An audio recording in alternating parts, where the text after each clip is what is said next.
Study IQ IAS, आपका selection हमारा mission. नमस्कार दोस्तों, स्टडी IQ देख रहे हैं आप और मैं हूं वरुण जौहरी। जय हिंद जय भारत। साल 2025 21 सितंबर की बात है। काबुल के हामिद करज़ई इंटरनेशनल एयरपोर्ट पर एक बच्चा पहुंचता है। एक 13 साल का लड़का था जिसका नाम था फैज़ल।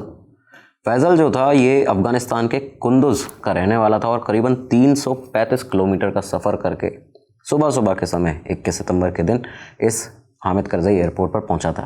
अब बहुत ही सुबह का समय था, हल्का अंधेरा भी था। ये जो फैज़ल था इसका यहाँ पे प्लान था कि चुपके से अंदर घुसेगा इस एयरपोर्ट में, उसके बाद एक विमान पकड़ेगा और सीधा ईरान जाएगा। ये ओवरऑल उसका प्लान था। लेकिन ये क्यों था और किस तरह से इसने इसको एग्जीक्यूट किया है, इसके पहले ये समझिए कि जहाँ से आता था उस जगह के बारे में। कुंदुज़ ये जो जगह है, अगस्त 2021 शायद 8 तारीख की बात है, जब तालिबान ने एक बार फिर से इस शहर का अफ़गानिस्तान के कंट्रोल लिया। तजाकिस्तान बॉर्डर के बहुत ही पास है। काबुल से हमने आपको बताया 335-336 किलोमीटर की दूरी पर है। पॉपुलेशन करीबन 3.5 लाख से 3,75,000 के आसपास की है और स्ट्रैटेजिकली बहुत ही इम्पोर्टेंट सिटी है ये। कई बार देखा गया है कि पिछले कई सालों के अंदर इस शहर के अंदर टेंशन का जो माहौल है, जो तनावपूर्ण माहौल है, वो बना हुआ था। आप ये देखिए, जो 2021 में बैटल ऑफ कुंदुज़ हुई थी उसमें भी यहाँ पे जो तालिबान ने जब इसका कंट्रोल लिया है इस जगह का, तो बहुत ही तनावपूर्ण माहौल रहा था। करीबन 14 ऐसे बॉडीज़ थी जो हॉस्पिटल पहुँची थी, जिसमें से मेन जो बॉडीज़ थी वो बच्चों की और महिलाओं की थी। तो ये वो शहर है, उस समय सुर्खियों में बहुत ज़्यादा रहा था। तो खैर, कुंदुज़ का ये लड़का जिसका नाम फैज़ल, 13 साल की उम्र, सुबह सुबह के समय हामिद करज़ई इंटरनेशनल एयरपोर्ट पर पहुँच गया था। प्लान इसका क्या था हमने आपको बताया। लेकिन यहाँ पे फैज़ल जो था वो यहाँ पे अकेला ही आया था इस एयरपोर्ट पर, और उसके पास में एक रेड कलर का ब्लूटूथ स्पीकर और उसने फ़ेरन में कुछ दवाइयाँ रख रखी थी अपनी जेब के अंदर। तो यहाँ पे कुर्ता पजामा पहने, फ़ेरन पहने और एक बहुत ही आम अफ़गानी पैसेंजर जैसा ही लग रहा था, एक बच्चे जैसा जो किसी के साथ में आया है। तो यहाँ पे वो एयरपोर्ट के अंदर चुपके से दाखिल हो जाता है। अब इसके बाद हुआ क्या कि एयरपोर्ट पर, ये जो एयरपोर्ट है हामिद करज़ई एयरपोर्ट, 2021 से ही तालिबान के कंट्रोल के बाद से यहाँ पर जो तालिबान की सिक्योरिटी फोर्सेज हैं वो तैनात रहती हैं। देखा ये गया है कि 2021 के बाद ही जो सिक्योरिटी है वो तालिबान संभाल रहा है, लेकिन फिर भी सिक्योरिटी जो है वो उतनी सोफिस्टिकेटेड नहीं रही है, उतना ज़्यादा चेकिंग जो है प्रॉपरली नहीं हो पाती है। इंटरनेशनल स्टैंडर्ड्स की जो एक सिस्टम होता है चेकिंग का, वो यहाँ पे नहीं मौजूद है।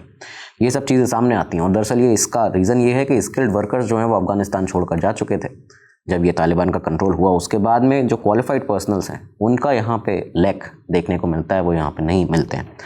क्राउड कंट्रोल भी उतना खास हो नहीं पाता है और अक्सर इस तरह की खबरें जो हैं वो इस एयरपोर्ट से सामने आती हैं। फैज़ल ये सब चीज़ें भले ही नहीं जानता हो, लेकिन उसका जो इरादा था वो एक अलग तरह का था। और हुआ ये कि वो जो इरादा था और ये जो एयरपोर्ट है उसकी जो सिक्योरिटी जिस तरह की थी, ये कहीं ना कहीं इस पर फिट बैठ गया। फैज़ल ने क्या किया कि सुबह सुबह के उस हल्के अंधेरे के अंदर कुछ पैसेंजर्स का एक ग्रुप जा रहा था आगे, अफ़गानी पैसेंजर्स का, तो उन्हीं के साथ में उनके साथ लग लेता है। उनके पीछे सिक्योरिटी पर्सनल्स जो थे तालिबान के, उन्होंने ये देखा कि कोई अफ़गानी बच्चा ही है जो किसी फैमिली के साथ में होगा, तो उन्होंने उस पर ध्यान नहीं दिया और वो यहाँ से बाईपास कर जाता है उस पूरी सिक्योरिटी को। उन्होंने उसको आगे जाने दिया। अब ये बच्चा जब आगे बढ़ा तो इसने देखा अपने सामने कि एक विमान जो है वो जस्ट उड़ान भरने के लिए अपनी तैयार हो रहा है। दरअसल ये विमान जो था वो था कैम एयर का फ़्लाइट RQ4401, एक एयरबस A340-300। 4 इंजन थे इस विमान के, वाइड बॉडी एक जंबो जेट आप इसको कह सकते हैं। ये विमान जिसमें 346 करीबन पैसेंजर्स बैठ सकते थे, लेकिन आज इसमें एक और एक्स्ट्रा यात्री जाने वाला था। बैठने नहीं वाला था विमान में, लेकिन उसमें जाता। अब किस तरह से जाता ये आपको आगे पता चलेगा। ये विमान जो था करीबन 13,500 किलोमीटर की इसकी रेंज थी और सेंट्रल एशिया में रूट्स के लिए एकदम परफेक्ट विमान था। फैज़ल को लगा कि ये जो फ़्लाइट है वो ईरान जाएगी, लेकिन दरअसल ये फ़्लाइट जाने वाली थी दिल्ली। और इसके बाद में फैज़ल ने जो किया है वो आज ऐसा बताते हैं सब लोग के मिरेकल है इस तरह की चीज़ करना, वो भी एक 13 साल के बच्चे के लिए। हुआ गया कि फैज़ल ने इस प्लेन के जो rear central landing gear compartment है वो उसमें सीधा चढ़ जाता है। जब सब लोग फ्लाइट के अंदर जा रहे थे, अपने बोर्डिंग कर रहे थे पूरी, ये यहाँ रनवे पर पहुँचा, उसके लैंडिंग गियर के अंदर, सेंट्रल लैंडिंग गियर के अंदर जाके बैठ जाता है। ये जो लैंडिंग कंपार्टमेंट होता है दरअसल वो जगह जहाँ पे जो व्हील्स होते हैं विमान के वो रिट्रैक्ट करते हैं, बाद में अंदर आके बंद हो जाते हैं। कंपार्टमेंट लगभग 6 फीट का होता है लंबाई में, 4 फीट चौड़ाई में और 3 फीट गहरा होता है। तो इसमें एक 13 साल का बच्चा जो कि दुबला पतला और छोटा सा एक बच्चा हो तो वो जाके वहाँ पे बैठ सकता था। यही इसने यहाँ पे सोचा फैज़ल ने, और इसके बाद इसी कंपार्टमेंट पे जाके वो सीधा बैठ जाता है। लेकिन अब ये जो कंपार्टमेंट था, आप ये देखिए कि ये बंद हो जाता है, पूरा अंधेरा रहता है, वहाँ पे कोई विंडो नहीं होती, कोई सीट नहीं होती है कंफर्टेबल, और उसके अलावा हैवी हाइड्रोलिक मशीनरी की और इलेक्ट्रिकल इक्विपमेंट्स की बहुत ही तेज़ आवाज़ें लगातार यहाँ पे इस कंपार्टमेंट के अंदर सुनाई देती हैं। लेकिन जुनून और या कहें क्यूरियोसिटी इस तरह की थी फैज़ल की कि वो इस कंपार्टमेंट में जाके चुपके से, आप देखिए चुपके से उसने एयरपोर्ट में एंटर किया, सिक्योरिटी को बाईपास किया, उनको चकमा दिया, और उसके बाद में जाके रनवे पे पहुंचने के बाद इस सेंट्रल लैंडिंग गियर के अंदर व्हील्स के यहाँ पे जाके बैठ जाता है। काबुल के समय के अनुसार 8:46 पर सुबह इस विमान ने अपना टेक ऑफ किया। कैम एयर फ्लाइट RQ4401 अब हवा में थी। लैंडिंग गियर जो थे उसमें व्हील्स दोबारा से रिट्रैक्ट होते हैं, अंदर आते हैं हवा में आने के बाद में, लेकिन इसी कंपार्टमेंट के अंदर, इसी लैंडिंग गियर के अंदर बंद था फैज़ल। ये देखिए कि जब ये टेक ऑफ के दौरान व्हील्स क्योंकि बहुत तेज़ निकलते हैं, आगे चलते हैं और प्लेन को उड़ाने के लिए बहुत स्पीड पकड़नी पड़ती है, वो व्हील्स इतने गर्म हो गए थे कि जब ये अंदर रिट्रैक्ट हुए हैं और उसके बाद में अंदर क्योंकि फैज़ल बैठा हुआ था, किसी को इसके बारे में खबर नहीं थी, इतने गर्म हो गए थे व्हील्स के उनकी गर्माहट से उसके जूते जल जाते हैं। जूते जल गए, उसके जूते मेल्ट होने लगे। यहाँ पे बताते हैं कि उसने अपना फेरन जो था और उसकी जो एक जैकेट वो पहन कर आया था, उसको टाइटली पकड़ा और सिकुड़ कर अपने पैरों के बल पूरा बैठ जाता है एक जगह साइड में। बैठने के बाद में अब करीबन ये विमान जो था 30,000 से 40,000 फीट की ऊंचाई पर था। ये इसकी नॉर्मल रेंज थी जिस पर ये उड़ान भरता था अपनी। इतने एल्टीट्यूड पर, यानी 30 से 40,000 फीट के एल्टीट्यूड पर, जहाँ पर टेम्परेचर जो गिरता है तो -40 डिग्री से -60 डिग्री सेल्सियस तक बताया जाता है कि इतना तापमान गिर जाता है। ऑक्सीजन लेवल बहुत ज़्यादा कम हो जाता है, इतना कम हो जाता है कि एक इंसान मिनट्स में, विद इन मिनट्स अनकॉन्शियस हो सकता है। लेकिन यहाँ पे ये जो लड़का था फैज़ल, इसके साथ ऐसा कुछ भी नहीं हुआ और शायद इसी वजह से इसको मिरेकल बॉय भी कहा जा रहा है। दूसरी एक और सबसे बड़ी चीज़ ये है कि ऑक्सीजन लेवल गिरता है, अनकॉन्शियसनेस आ सकती है, लेकिन इसके अलावा नॉइस का जो लेवल है, जो शोर का लेवल है, वो बहुत ज़्यादा हो जाता है। इतना ज़्यादा होता है कि उसको हाईली डेंजरस माना जाता है, क्योंकि यहाँ पे लगातार उस सेंट्रल लैंडिंग गियर के अंदर इंजन्स की, हाइड्रोलिक मशीन्स की, सिस्टम्स की आवाज़ आती रहती है। यहाँ पे एक्सपर्ट्स ये बताते हैं कि इसमें आपको फ्रॉस्ट बाइट 1 मिनट के अंदर शुरू हो सकता है, आपको इनफैक्ट फेटल हाइपोथर्मिया भी शुरू हो सकता है। तो इन सब चीज़ों से जान जा सकती है और लोगों की कई बार ऐसे केसेस में जान गई है, आपको आगे बताएंगे। लेकिन यहाँ पे ऐसा कुछ भी हुआ नहीं। करीबन 94 मिनट के बाद, 94 मिनट्स के बाद में सुबह के 10:20 का समय था, जब दिल्ली के IGI इंटरनेशनल एयरपोर्ट पर, इंदिरा गांधी इंटरनेशनल एयरपोर्ट पर टर्मिनल 3 पर ये जो विमान था जो काबुल से चला था, ये लैंड करता है।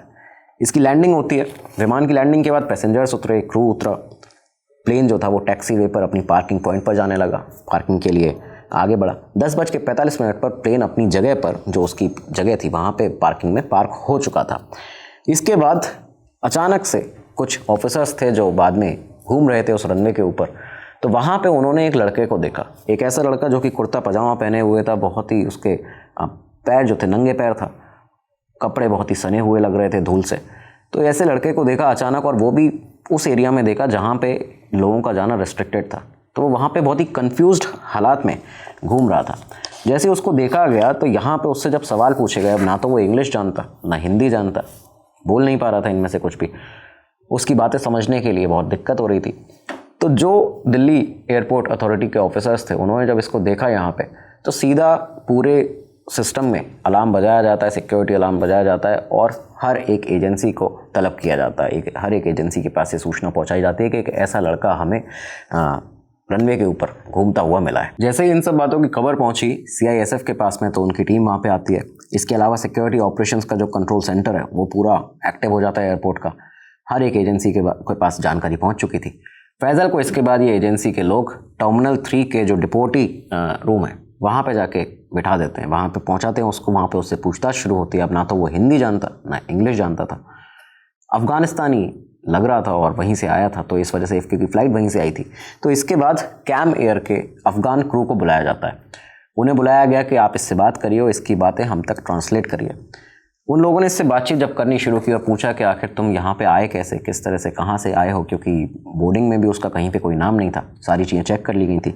तब उसने बताया कि मैं काबुल एयरपोर्ट से इस तरह से इस लैंडिंग गियर में चढ़ा था और इसलिए चढ़ा था क्योंकि मुझे ईरान जाना था। पैसेंजर्स के पीछे मैं छुपा और वहाँ से मैं दिल्ली पहुँच गया। मुझे नहीं पता था कि मैं दिल्ली जा रहा हूँ। ये सारी चीज़ें उसने क्यों की, उससे जब ये पूछा गया तो उसने कहा क्यूरियोसिटी के अंदर मैंने ये सब किया है, मैं वहाँ से निकलना चाहता था, क्यूरियोसिटी थी, इस वजह से मैंने ये सब चीज़ें की। लेकिन ये सब जो उसकी बातें थी, जो एक्सपर्ट्स थे वहाँ पे, जो काफ़ी सारे ऑफिशियल्स थे, उनको शक हुआ। उन्होंने कहा कि आखिर ऐसा कैसे हो सकता है कि एक 13 साल का बच्चा कैसे इसे पता है कि एक लैंडिंग गियर कंपार्टमेंट होता है और उसमें छुपकर इस तरह से आते हैं लोग, ये इसको कैसे पता। दूसरी चीज़ कि ये टेक्निकल नॉलेज उसको कहाँ से आई कि किस तरह से ऐसी इस सफ़र के दौरान बच के बाहर आना है, क्योंकि काफ़ी सारे लोगों की तो मौत हो गई है ऐसे में।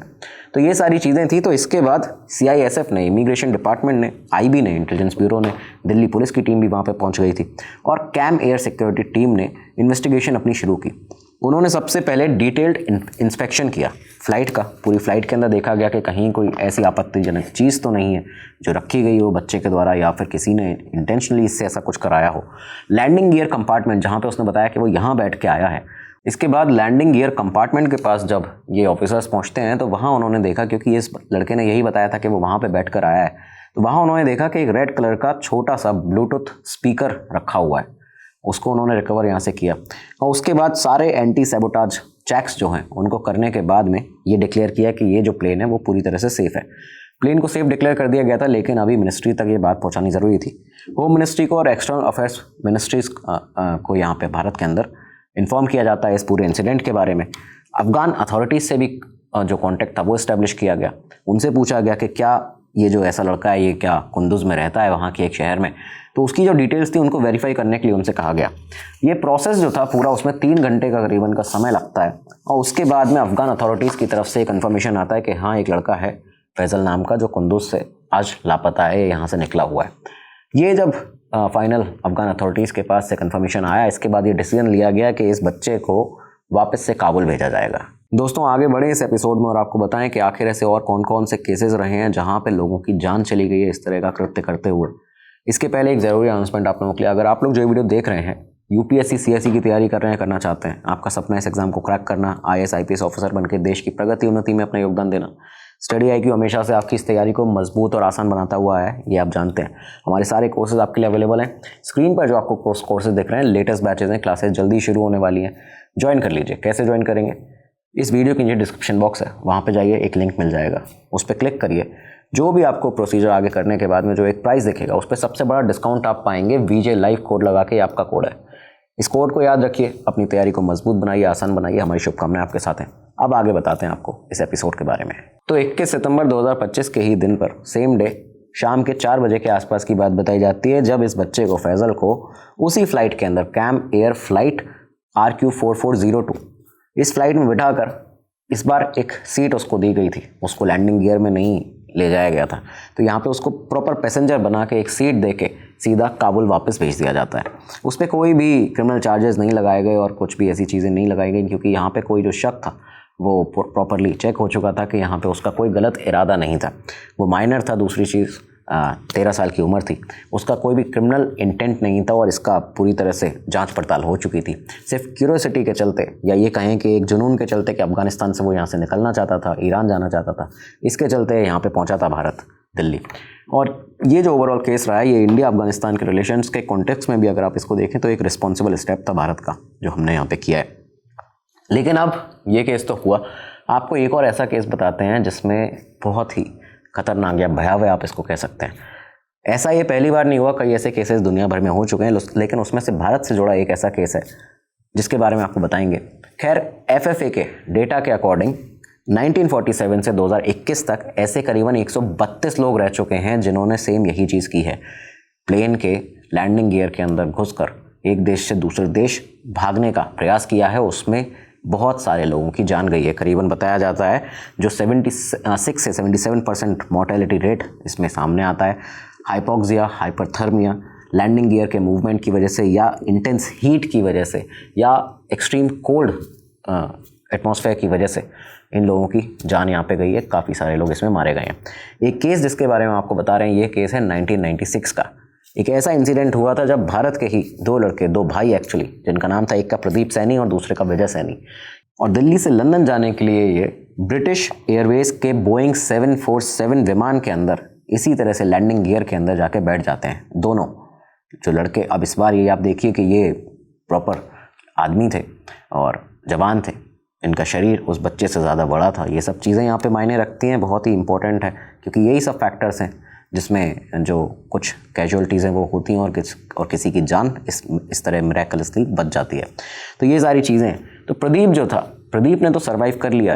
ये जो पूरा सफ़र था दिल्ली से लंदन तक का, उसने सर्वाइव कर लिया, लेकिन जो उसका भाई था विजय, उसकी डेथ हो गई। प्रदीप ने बाद में ये बताया कि टेक ऑफ के दौरान व्हील्स जो थे उनकी हीट इतनी ज़्यादा थी कि उसने उसको जला दिया, प्रदीप को, उससे वो जला, उसको चोट आई। एक्सट्रीम कोल्ड की वजह से जो बहुत ही ज़्यादा तापमान गिरता है, -40 -60 डिग्री, इनफैक्ट और ऊपर जब फ्लाइट चलती है तो और ज़्यादा गिर जाता है। तो उसकी वजह से जो विजय था वो यहाँ पे कब मर गया, ये प्रदीप को भी यानी उसके भाई को भी पता नहीं चला था। बताया ये जाता है कि 2000 फीट के ऊपर जब जो फ्लाइट थी उसने हेथ्रो को, एयरपोर्ट को अप्रोच किया और अपने लैंडिंग गियर को ओपन किया, तो 2000 फीट की ऊंचाई से विजय की जो बॉडी थी, जब क्योंकि वो मर चुका था, वो नीचे गिरी और 5 दिन के बाद सरी में उसको यहाँ पे ढूंढा गया है, देखा गया है। अब प्रदीप जब हेथ्रो एयरपोर्ट पहुँचा था तो वहाँ के स्टाफ ने, ग्राउंड स्टाफ ने उसको बहुत ही ज़ख्मी हालत में देखा था, उसकी हालत बहुत बेकार थी। फाइनली उसको वहाँ से मेडिकल उसका एनालिसिस किया जाता है, डिटेंशन सेंटर ले जाया जाता है, लेकिन उसका भाई ख़त्म हो चुका था। तो फैज़ल का जो केस है यहाँ पे, इस 13 साल के बच्चे का जो काबुल से अफ़गानिस्तान से दिल्ली आया, इसमें एविएशन एक्सपर्ट्स की काफ़ी अहम राय सामने आई है। Aviation expert captain Mohan Ranganathan का ये बताना है, उन्होंने ये बताया है, और कहीं ना कहीं ये बहुत ही सही बात है कि फैज़ल जो है शायद वो ऐसे किसी एनक्लोज्ड स्पेस के अंदर, उस सेंट्रल लैंडिंग गियर के उस 6 फीट लंबा, 4 फीट चौड़ा और 3 फीट गहरा जो पूरा कंपार्टमेंट होता है, उसमें एक ऐसे एनक्लोज्ड स्पेस में रहा होगा जहाँ पे पार्शली प्रेशराइज जो एटमॉस्फेयर है वो रहा होगा, क्योंकि इसकी वजह से ही वो टेम्परेचर जो है वो थोड़ा पैसेंजर कैबिन के अंदर जो ऊपर होता है मेन प्लेन के अंदर, वहाँ से थोड़ा सिमिलर रहा, इस वजह से उसकी जान बच गई। दूसरी चीज़ ये भी है कि जो तापमान -40 डिग्री तक अगर पहुँचा होगा वहाँ पे हवा में, तो हाइड्रोलिक लाइंस की और जो सिस्टम की जो गर्माहट है, व्हील्स की जो गर्माहट रही, तो उससे कहीं ना कहीं इसके सर्वाइवल में हेल्प हुई होगी इस 13 साल के बच्चे की। एक और चीज़ ये है कि ये सफ़र सिर्फ 94 मिनट का था, 2 घंटे के आसपास का लगभग सफ़र था। काबुल से दिल्ली 1000 किलोमीटर का सफ़र है, तो छोटा सफ़र था एज़ कम्पेरेटिवली जो प्रदीप और विजय का जो केस रहा था। तो इसकी वजह से ये बताया जाता है कि कहीं ना कहीं जो उसकी उम्र, 13 साल का बच्चा, उसका शरीर छोटा था, वो ईजिली इतने बड़े कंपार्टमेंट के अंदर फिट हो गया, और बड़े जो ये दोनों लोग थे उनका इसमें निधन हो गया, वो इसमें उनकी मौत हो गई। तो ये सारी चीज़ें यहाँ पे सामने आती हैं। और दूसरी चीज़ एक और, डॉक्टर पेरी जो हैं 2002 में उन्होंने एक रिसर्च की थी, उनके अकॉर्डिंग ये कहा जाता है कि शॉर्ट फ्लाइट्स में सर्वाइवल के जो चांसेस हैं वो ज़्यादा होते हैं as compare to long flights. दूसरी चीज़, यंग बॉडीज़ जो होती हैं, जो यंग बच्चे हैं या लोग हैं, उनको वो कोल्ड को, उस एक्सट्रीम टेम्परेचर को ज़्यादा टॉलरेट कर सकते हैं एज़ कम्पेयर टू जो ये वयस्क जो बड़े लोग होते हैं उनसे। लेकिन ये ओवरऑल जो इंसिडेंट हुआ है, जो केस हुआ है, इसने एविएशन सिक्योरिटी की, स्पेसिफिकली अफ़गानिस्तान के हामिद करज़ई एयरपोर्ट की, एक तरह से उसको एक्सपोज करके रख दिया है। ये एक बहुत बड़ा वेकअप कॉल है उनके लिए कि काबुल एयरपोर्ट पर तालिबान की जो सिक्योरिटी है, जो सिक्योरिटी फोर्सेस जो तालिबान की हैं, वो तो क्लेम करती हैं कि हम बहुत अच्छा काम कर रहे हैं, लेकिन टेक्निकल एक्सपर्टीज़ की कहीं ना कहीं कमी जो है वो दिखती है। प्लस क्राउड कंट्रोल जो इश्यूज़ हैं वो भी कई बार देखे गए हैं। तो ये था आज का एपिसोड। इसके बारे में आपकी राय बहुत ज़्यादा ज़रूरी है, और ये बताइएगा भी ज़रूर कि आपको क्या लगता है आखिर वो बच्चा बच के कैसे आया है, क्योंकि हमने आपको जितनी इन्फॉर्मेशन अवेलेबल थी सारी चीज़ें बता दी हैं, ये पूरा केस बता दिया कि आखिर हुआ कैसे उसको वापस भेजा गया। लेकिन ये जो एविएशन हिस्ट्री के इतिहास में दिन रहा है 21 सितंबर 2025 का, इसको हमेशा याद रखा जाएगा। तो ये था आज का एपिसोड। अपनी राय कमेंट बॉक्स में ज़रूर लिखिएगा कि आप इस केस के बारे में क्या कहते हैं, क्या समझते हैं, सोचते हैं, वो बहुत ज़रूरी है जानना। और आपकी जो और भी रिक्वेस्ट है वो भी बताइएगा। अब मिलेंगे अगले एपिसोड में, तब तक के लिए दीजिए रात। नमस्कार, धन्यवाद, जय हिंद, जय भारत। स्टडी IQ IAS, आपका सिलेक्शन हमारा मिशन।